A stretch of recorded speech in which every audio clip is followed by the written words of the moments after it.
LABrary. I'm Miss Kathleen, and this week we are talking about what our challenge was last week, and I'm going to show you the experiment. Our challenge and our discussion last week was about density, and we are going to do an experiment today, and hopefully you did the experiment during the week, measuring density using oil and water and food coloring and using effervescent tablets.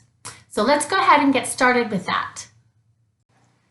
So actually, before we do our experiment, what I wanted to do first was just review what we learned about density last week. So density is the amount of mass per unit of volume. And here is actually the scientific equation. So P, or that funny looking P, stands for density equals mass divided by volume, or mass per volume.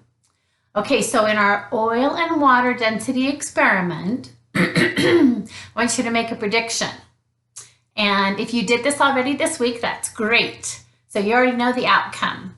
Which liquid do you think will be the most dense? Will it be oil or water? And what about if we add syrup? Did you add syrup when you did it? Will that be less? Will that be more or less dense than the oil or water?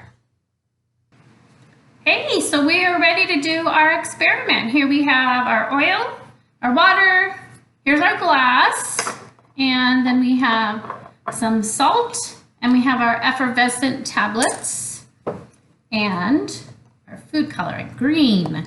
Okay, so what I'm gonna do first is rearrange this a little bit. I have this little white background here so you can see it well. Hopefully you can see it well. Okay, so we're gonna pour some water in. And we're gonna pour in some oil. Okay, remember we're trying to see which is more dense, water or oil. So whatever ends up on the bottom is more dense. The oil is going to the bottom, but is it staying there?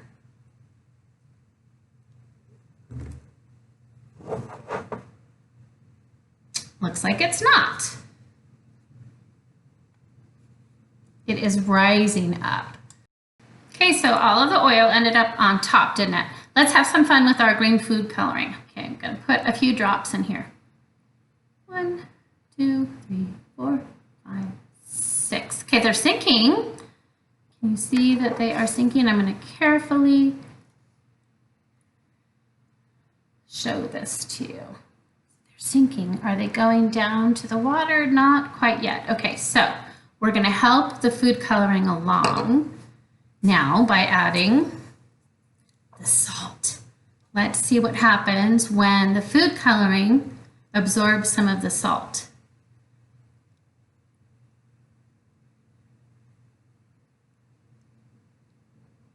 Okay, is it dropping down? Cool. That was neat to see. Okay, now I'm going to try the effervescent tablet and we'll see what happens. We should have kind of a lava lamp effect. This is just for fun, just to see how the turbulence affects the oil and the water.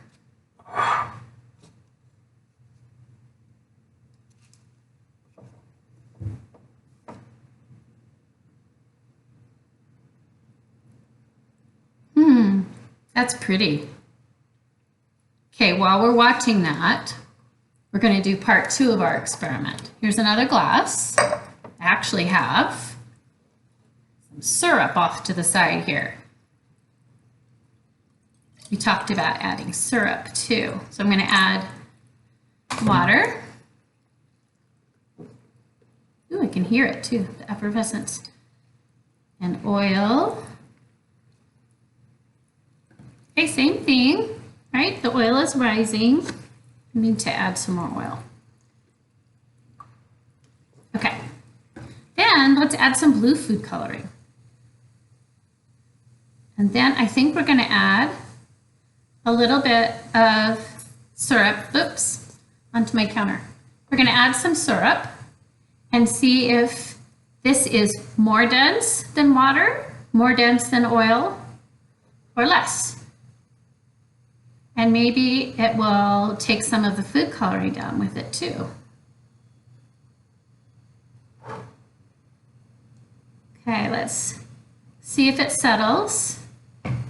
So what's it doing? Whoa, so it settled on the bottom and it took some of the, ooh, there goes a big blob of oil up. Talking about this one. This one is still bubbling a little bit, but some of the food coloring settled on the bottom. So here's the syrup at the bottom. I don't know if you can see it really well. I'm going to show you. So the syrup is basically sugar and water. So it is going to be more dense than just plain water, right? It's got more weight to it and more mass. So let's put an effervescent tablet in there, just for fun. Watch it go.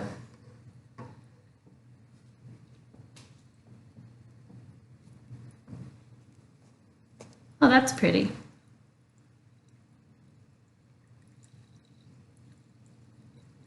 Oh, this one has the added benefit of smelling like breakfast. Yum. Smells like maple syrup.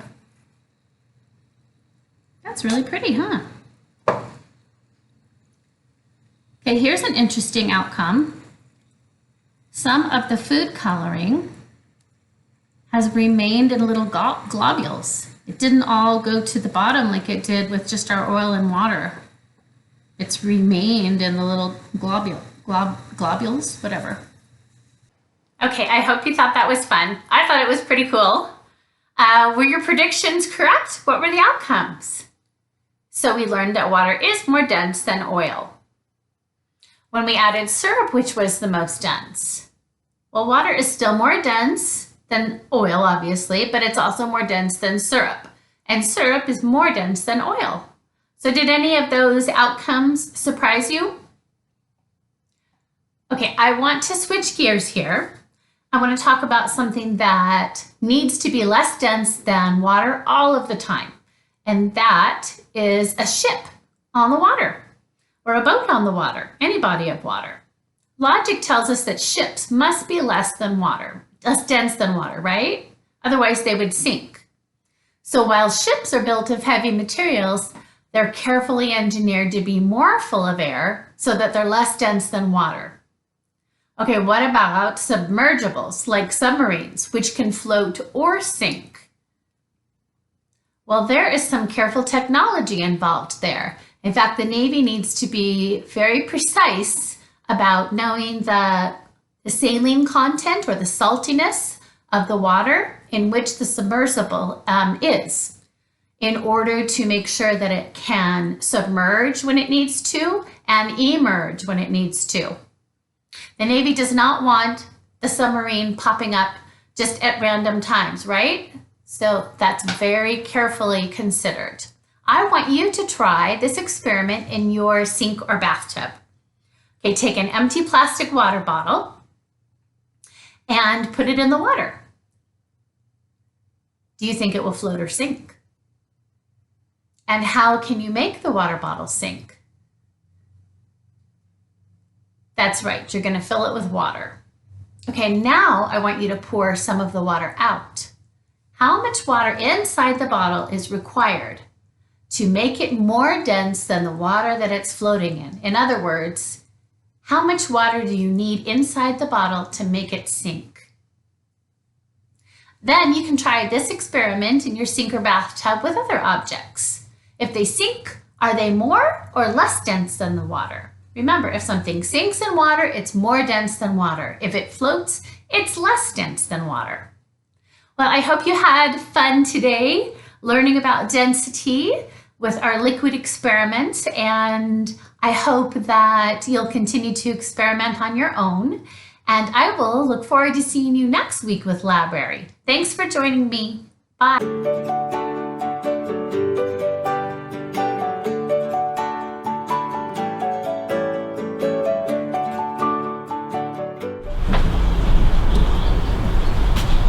Oh, hello. Welcome. fellow librarian. If you have found this video, you have found me, Mr. Travis, and I'm going to give you a challenge for this week. We're going to explore the natural phenomenon known as surface tension, and we're going to explore this by making bubbles. Bubbles! We're going to make bubbles, but we're going to see if we can make bubbles of different shapes. Because when you think about bubble, what shape do you usually think of? Yes, right? We think of spheres, spherical, round bubbles. And there's a reason that bubbles like to be round. And so, before I sort of explain what surface tension is, let me tell you first the things you're going to need in order to do this week's challenge. So we're going to need a small supply list.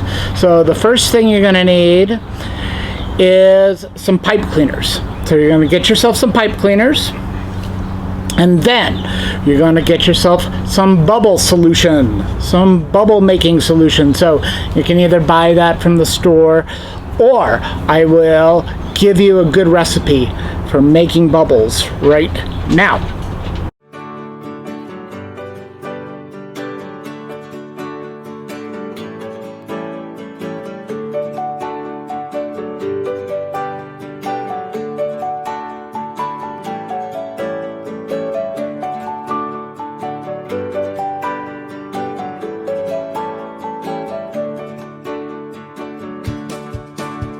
Okay, now we have our bubble solution recipe.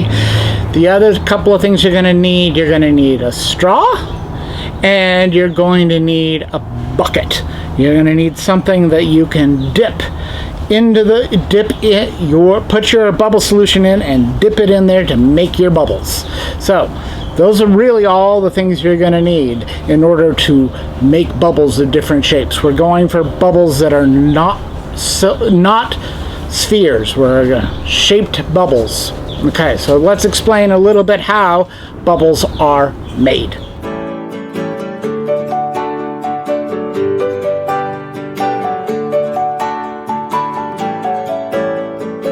Surface tension. That's how bubbles are made. And to explain surface tension, it's the property of a liquid. So if we have water here, that allows it to sort of resist other forces. So there's not really what you would call like a skin on top of the water, but there is a difference between what's going on at the top of the water, where my finger just touches the water, and the molecules inside the water. So there is a little thing on top. It's called surface tension. And what that is basically the molecules of water. There is a bond between molecules. And in water, it's pretty weak, really. But there is a property called surface tension where the molecules on the top, they want to be with their molecules of water. So at the top, they'll sort of shrink in together to sort of almost form a barrier. They want to be with each other. So that's like when rain falls from the sky. What shape does rain come in? They're little spheres, right? It's because there's the surface tension that's pulling on the outside of the water, that's trying to pull it all in together so all the water can be with the water. So there's like this sort of an equal tension. The little balls of water are trying to stay together. And so that's what surface tension is. And that's why bubbles, there's a surface tension. When we blow, the soap even gives it more of a tension, and so they will stay together. But by nature, if you're blowing a bubble, if we had a bubble, a little bubble wand, they come out in circles. Because spheres tend to be the smallest shapes, usually. And the surface tension wants to be as small as possible. So that's typically why they'll come out round. But there are some ways that we can make some different shaped bubbles. And so that's going to be your experiment this week. So as you're experimenting, I'm going to give you a couple of hints. And a couple of other things to do. So one of the things that you can use with your supplies, your straws and your pipe cleaners is, can you also make something that will help lift your bubble molds out of the solution? So can you develop tools to help that? Or could you even make a machine that would blow the bubbles themselves? So some sort of machine that would blow bubbles for you. Could you actually do that? If you were going to tell people about your bubble shape making design, could you draw it out and give instructions so somebody else then could make your exact bubble shapes? That would be really great. And if you did, let me know. Here's my email down here. Send me an email with some pictures or your diagram, and I'll put it on our videos. But I'll give you one hint. When you're trying to make your bubbles come out and you're trying to put it in the solution and you're pulling it out, don't pull fast. Come out slowly. You don't want to break that surface tension. If you move it too much, there's not enough tension in the water that it won't break. So I'm going to also do just show you a little quick experiment to show you how surface tension works.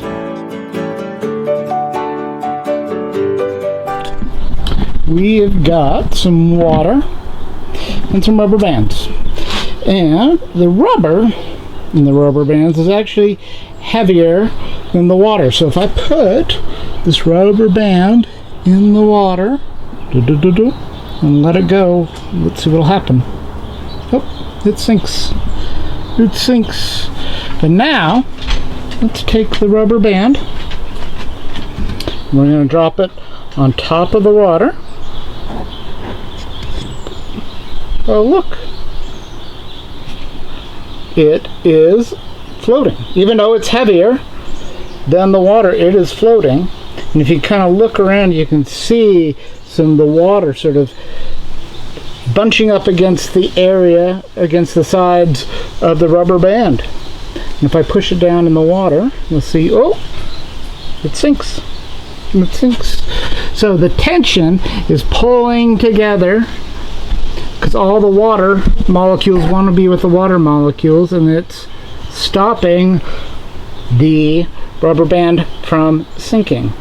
And it's that same property that holds the edges of water together to form drops and to form your bubbles. And it's why, like little bugs, you can see them that they can actually walk on water because they have such low surface tension. But if we push it down underneath, now look at this. We've got a hovering rubber band, because look what just happened in here. Just the very edge, there's the rubber band's so light, just the little edge of the rubber band, that tension is keeping it from sinking. But if I just touch the top of it just to get it all the way under the water, all the way under, it sinks. So that's surface tension.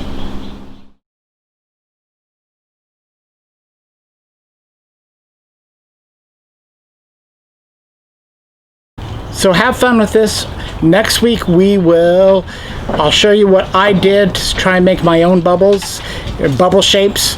And again, if you want to send me something, show me some cool bubble shapes that you had made, I'd love to see it. Just send it to my email, travis@mld.org, and I will show it in our next LABrary video next week. All right, have fun. Thanks.